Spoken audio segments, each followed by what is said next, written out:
ओम शांति। आज है 17 दिसंबर, शिव बाबा की साकार मुरली। आज मीठे बाबा कहते हैं, तुम बाप के पास आए हो अपना सौभाग्य बनाने। परम सौभाग्य उन बच्चों का है जिनका ईश्वर सब स्वीकार करता है। प्रश्न, बच्चों की किस एक भूल से माया बहुत बलवान बन जाती है? उत्तर, बच्चे भोजन के समय बाबा को भूल जाते हैं। बाबा को ना खिलाने से माया भोजन खा जाती है, जिससे वह बलवान बन जाती है, फिर बच्चों को ही हैरान करती है। ये छोटी सी भूल माया से हार खिला देती है। इसीलिए बाप की आज्ञा है, बच्चे याद में खाओ, पक्का प्रण करो तुम ही से खाऊं। जब याद करेंगे तब वह राजी होगा। गीत, आज नहीं तो कल बिखरेंगे ये बादल। ओम शांति। बच्चे समझते हैं कि हमारे दुर्भाग्य के दिन बदलकर अब सदा के लिए सौभाग्य के दिन आ रहे हैं। नंबरवार पुरुषार्थ अनुसार भाग्य बदलते ही रहते हैं। स्कूल में भी भाग्य बदलते रहते हैं ना, अर्थात उच्च होते जाते हैं। तुम अच्छी रीति जानते हो, अब ये रात खत्म होने वाली है। अब भाग्य बदल रहा है, ज्ञान की वर्षा होती रहती है। सेंसिबल बच्चे समझते हैं, बरोबर दुर्भाग्य से हम सौभाग्यशाली बन रहे हैं, अर्थात स्वर्ग की मालिक बन रहे हैं। नंबरवार पुरुषार्थ अनुसार हम अपना दुर्भाग्य से सौभाग्य बना रहे हैं। बाबा कहते हैं, अब रात से दिन हो रहा है। यह तुम बच्चों बिगर कोई को पता नहीं। बाबा गुप्त है तो उनकी बातें भी गुप्त हैं। भल मनुष्यों ने बैठकर सहज राजयोग और सहज ज्ञान की बातें शास्त्रों में लिखी हैं, परंतु जिन्होंने लिखा वह तो मर गए। बाकी जो पढ़ते हैं वह कुछ समझ नहीं सकते। क्यों? क्योंकि बेसमझ हैं। कितना फर्क है। तुम भी नंबरवार पुरुषार्थ अनुसार समझते हो। बाबा कहते, सभी एक रस पुरुषार्थ नहीं करते हैं। दुर्भाग्य किसको, सौभाग्य किसको कहा जाता है, यह सिर्फ तुम ब्राह्मण ही जानते हो। और तो सभी घोर अंधियारे में हैं, जिनको जगाना है समझाकर। सौभाग्यशाली कहा जाता है सूर्यवंशी को। 16 कला संपूर्ण वही हैं। हम बाप से स्वर्ग के लिए सौभाग्य बना रहे हैं। जो बाप स्वर्ग रचने वाला है, अंग्रेजी जानने वालों को भी तुम समझा सकते हो। हम हेवनली गॉड फादर द्वारा हेवन का सौभाग्य बना रहे हैं। हेवन में है स्वर्ग, हेल में है दुख। गोल्डन एज माना सतयुग सुख, आयरन एज माना कलयुग दुख। बिल्कुल सहज बात है। हम अभी पुरुषार्थ कर रहे हैं। अंग्रेज, क्रिश्चियन आदि बहुत आएंगे। बोलो, हम अब सिर्फ एक ही हेवनली गॉड फादर को याद करते हैं, क्योंकि मौत सामने खड़ा है। बाप कहते हैं, तुमको मेरे पास आना है। जैसे तीर्थ पर जाते हैं ना, बौद्धियों का अपना तीर्थ स्थान है, क्रिश्चियन का अपना। हर एक की रस्म रिवाज अपनी होती है। हमारी है बुद्धि योग की बात। जहाँ से पाठ बजाने आए हैं वहाँ फिर जाना है। वह है हेवनली स्थापन करने वाला गॉड फादर। उसने हमको बताया है। हम आपको भी सच्चा पथ यानी रास्ता बतलाते हैं। बाप गॉड फादर को याद करो तो अंत मते सो गति हो जाएगी। जब कोई बीमार पड़ते हैं तो उनको सभी सावधान करते हैं कि राम कहो। बंगाल में जब कोई मरने पर होता है तो गंगा पर ले जाते हैं, फिर कहते हैं हरि बोल, तो हरि के पास चले जाएंगे, परंतु कोई जाता नहीं। सतयुग में तो कहेंगे नहीं कि राम राम कहो या हरि बोलो, हरि कहो। द्वापर से फिर ये भक्ति मार्ग शुरू होता है। ऐसे नहीं, सतयुग में कोई भगवान या गुरु को याद किया जाता है, वहाँ तो सिर्फ अपनी आत्मा को याद किया जाता है। हम आत्मा एक शरीर छोड़ दूसरा लेंगी, अपनी बादशाही याद पड़ती है, समझते हैं हम बादशाही में जाकर जन्म लेंगे। यह अब पक्का निश्चय है, बादशाही तो मिलनी ही है। बाकी किसी को दान करेंगे अथवा दान पुण्य करेंगे, वहाँ कोई गरीब होता ही नहीं जिसको बैठ दान पुण्य करें। भक्ति मार्ग की रस्म रिवाज अलग, ज्ञान मार्ग की रस्म रिवाज अलग। सभी बाप को सब कुछ दे, 21 जन्म का वर्षा ले लिया, बस फिर दान पुण्य करने की दरकार नहीं। ईश्वर बाप को हम सब कुछ दे देते हैं, ईश्वर ही स्वीकार करते हैं। स्वीकार न करे तो फिर देह में कैसे, ना स्वीकार करें तो वह भी दुर्भाग्य। स्वीकार करना पड़ता है ताकि उनका ममत मिटे। यह भी राज तुम बच्चे जानते हो, जब जरूरत ही नहीं होगी तो स्वीकार क्या करेंगे। यहाँ तो कुछ इकट्ठा नहीं करना, यहाँ से तो ममत्व मिटा देना पड़ता है। बाबा ने समझाया, बाहर कहाँ जाते हो तो अपने को बहुत हल्का समझो। हम बाप के बच्चे हैं, हम आत्मा रॉकेट से भी तीखी है। ऐसे देही अभिमानी हो, पैदल करेंगे तो कभी थकेंगे नहीं, देह का भान नहीं आएगा। जैसे कि यह टांगे चलती नहीं, हम उड़ते जा रहे हैं। देही अभिमानी हो तुम कहाँ भी जाओ। आगे तो मनुष्य तीर्थ आदि पर पैदल ही जाते थे। उस समय मनुष्यों की बुद्धि तमो प्रधान नहीं थी, बहुत श्रद्धा से जाते थे। बाबा कहते थकते नहीं थे।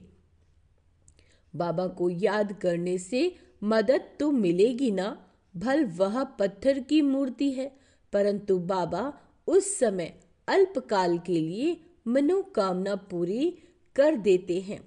उस समय रजो प्रधान याद थी तो उससे भी बल मिलता था, थकावट नहीं होती थी।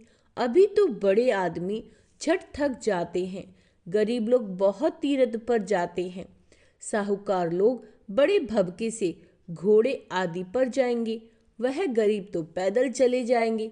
भावना का भाड़ा जितना गरीबों को मिलता है उतना साहूकारों को नहीं मिलता। इस समय भी तुम जानते हो बाबा गरीब नवाज है, फिर मूंझते क्यों हो। अंडरलाइन करेंगे, बाबा पूछ रहे हैं फिर मूंझते क्यों हो, भल क्यों जाते हो, भूल क्यों जाते हो। बाबा कहते हैं तुमको कोई तकलीफ नहीं करनी, सिर्फ एक साजन को याद करना है। तुम सभी सजनिया हो तो साजन को याद करना पड़े। उस साजन को भोग लगाने के बिना खाने में लज्जा नहीं आती। वह साजन भी है, बाप भी है। कहते हैं मुझे तुम नहीं खिलाएंगे, तुमको तो मुझे खिलाना चाहिए ना। देखो बाबा युक्तियां बतलाते हैं, तुम बाप अथवा साजन मानते हो ना तो खिलाता है, पहले तो उनको खिलाना चाहिए। बाबा कहते हमको भोग लगाकर हमारी याद में खाओ, इसमें बड़ी मेहनत है। बाबा बार बार समझाते हैं बाबा को याद जरूर करना है। बाबा खुद भी बार बार पुरुषार्थ करते रहते हैं। तुम कुमारियों के लिए तो बहुत सहज है, तुम सीढ़ी चढ़ी ही नहीं हो। कन्या की तो साजन के साथ सगाई होती ही है, तो ऐसे साजन को याद कर भोजन खाना चाहिए और वह हमारे पास आ जाते हैं। याद करेंगे तो भास न लेंगे, तो ऐसी ऐसी बातें करनी चाहिए। बाबा के साथ। तुम्हारी ये प्रैक्टिस होगी, रात को जागने से अभ्यास पड़ जाएगा तो फिर दिन में भी याद रहेगी। भोजन पर भी याद चाहिए। क्या कहते हैं बाबा? भोजन पर भी याद चाहिए। साजन के साथ तुम्हारी सगाई हुई है, तुम्ही से खाऊं यह पक्का प्रण करना है। जब याद करेंगे तभी तो वह खाएंगे ना, उनको तो भासना ही मिलनी है, क्योंकि उनको अपना शरीर तो है नहीं, है ना। कुमारियों के लिए तो बहुत सहज है, इनको जायज़ती फैसिलिटीज़ यानी सहूलियतें हैं। शिव बाबा हमारा सलोना साजन कितना मीठा है, आधा कल्प हमने उसको याद किया, अभी आप आकर मिले हो। हम जो खाते हैं आप भी खाओ, ऐसे नहीं एक बार याद किया बस फिर तुम खुद खाते जाओ। उनको खिलाना भूल जाओ, उनको भूलने से उनको मिलेगा नहीं। चीज़ें तो बहुत खाते हो, खिचड़ी खाएंगे, आम खाएंगे, मिठाई खाएंगे, ऐसे थोड़े ही शुरू में याद किया खलास, फिर और चीज़ें वह कैसे खाएंगे? साजन नहीं खाएंगे तो माया बीच में खा जाएगी, उनको खाने नहीं देगी। हम देखते हैं माया खा जाती है तो वह बलवान बन जाती है और तुमको हराती रहती है। बाबा युक्तियाँ सब बताते हैं, बाबा को याद करो तो बाबा बाप अथवा साजन बहुत राजी होगा। कहते हो बाबा तुम ही से बैठूं, तुम ही से खाऊं, हम आपको याद कर खाते हैं, ज्ञान से जानते हैं, आप तो भासना ही लेंगे। यह तो लोन का शरीर है, याद करने से वह आते हैं, सारा मदार तुम्हारी याद पर है। इसको योग कहा जाता है, योग में मेहनत है। सन्यासी उदासी ऐसे कभी नहीं कहेंगे। तुमको अगर पुरुषार्थ करना है तो बाबा की श्रीमत को नोट करो, पूरा पुरुषार्थ करो। बाबा अपना अनुभव बतलाते हैं, कहते हैं जैसे कर्म मैं करता हूँ तुम भी करो, वही कर्म मैं तुमको सिखलाता हूँ। बाबा को तो कर्म नहीं करना, सतयुग में कर्म कूटते नहीं हैं। बाबा बहुत सहज बातें बताते हैं, तुम्ही से बैठूं सुनूं, तुम्ही से खाऊं, ये तुम्हारा ही गायन है। साजन के रूप में व बाप के रूप में याद करो, गाया हुआ है ना। विचार सागर मंथन कर ज्ञान की पॉइंट्स निकालते हैं। इस प्रैक्टिस से विकर्म भी विनाश होंगे, तंदुरुस्त भी बनेंगे। जो पुरुषार्थ करेंगे उनको फायदा होगा, जो नहीं करेंगे उनको नुकसान होगा। सारी दुनिया तो स्वर्ग का मालिक नहीं बनती, ये भी हिसाब किताब है। बाबा बहुत अच्छी रीति समझाते हैं। गीत तो सुना बरोबर, हम यात्रा पर चल रहे हैं, यात्रा पर भोजन आदि तो खाना ही पड़ता है। सजनी साजन के साथ, बाप बच्चा बाप के साथ खाएंगे। यहाँ भी ऐसे है, तुम्हारी साजन के साथ जितनी लगन होगी उतना खुशी का पारा चढ़ेगा। निश्चय बुद्धि विजयंती होते जाएंगी। योग माना दौड़ी, क्या कहा है बाबा ने? योग माना दौड़ी, यह बुद्धि योग की दौड़ी है। हम स्टूडेंट हैं, टीचर हमको दौड़ाना सिखलाते हैं। बाप कहते ऐसे नहीं समझो कि एक दिन में सिर्फ कर्म ही करना है। कछुए मिसल कर्म कर फिर याद में बैठ जाओ। भ्रामरी सारा दिन भू भू करती है, फिर कोई उड़ जाते हैं, कोई मर जाते हैं। यह तो एक दृष्टांत है। यहाँ तुम भू भू कर आप सामान बनाते हो, उसमें कोई का तो बहुत लव रहता है, कोई सड़ जाते हैं, कोई अधूरे रह जाते हैं, भागंती हो जाते हैं, फिर जाकर कीड़ा बनते हैं। तो यह भू भू करना बहुत सहज है। मनुष्य से देवता किए करत न लागी वार। अभी हम योग लगा रहे हैं, देवता बनने का पुरुषार्थ कर रहे हैं। यही ज्ञान गीता में था, वह मनुष्य से देवता बनकर गए थे। सतयुग में तो सब देवताएं थे, जरूर उन्हों को संगम युग पर ही आकर देवता बनाया होगा। वहां तो देवता बनने का योग नहीं सिखलाएंगे। सतयुग आदि में देवी देवता धर्म था और कलयुग अंत में है असुरी धर्म। यह बात सिर्फ गीता में ही लिखी है। मनुष्य को देवता बनाने में देरी नहीं लगती, क्योंकि एम ऑब्जेक्ट बता देते हैं। वहाँ सारी दुनिया में एक धर्म होगा। दुनिया तो सारी होगी ना, ऐसे नहीं चीन यूरोप नहीं होंगे। होंगे ऐसे नहीं चीन यूरोप नहीं होंगे। होंगे परंतु वहाँ मनुष्य नहीं होंगे। सिर्फ देवता धर्म वाले होंगे और धर्म वाले होते नहीं। अभी है कलयुग। हम भगवान द्वारा मनुष्य से देवता बन रहे हैं। बाप कहते हैं तुम 21 जन्म सदा सुखी बनेंगे, इसमें तकलीफ की कोई बात ही नहीं। भक्ति मार्ग में भगवान के पास जाने के लिए कितनी मेहनत करते हैं। कहते हैं पार निर्वाण गया, ऐसे कभी नहीं कहेंगे कि भगवान के पास गया। एक के जाने से तो स्वर्ग नहीं बनेगा, सबको जाना है।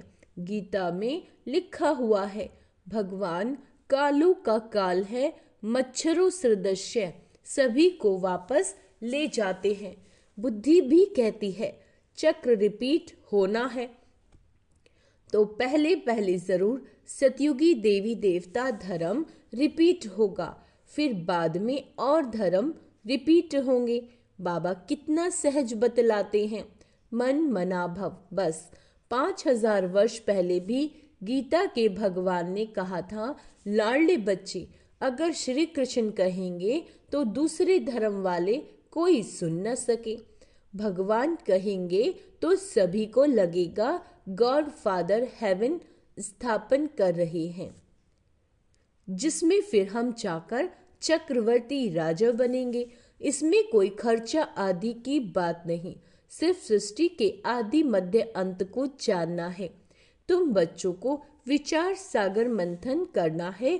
कर्म करते दिन रात ऐसे पुरुषार्थ करते रहो।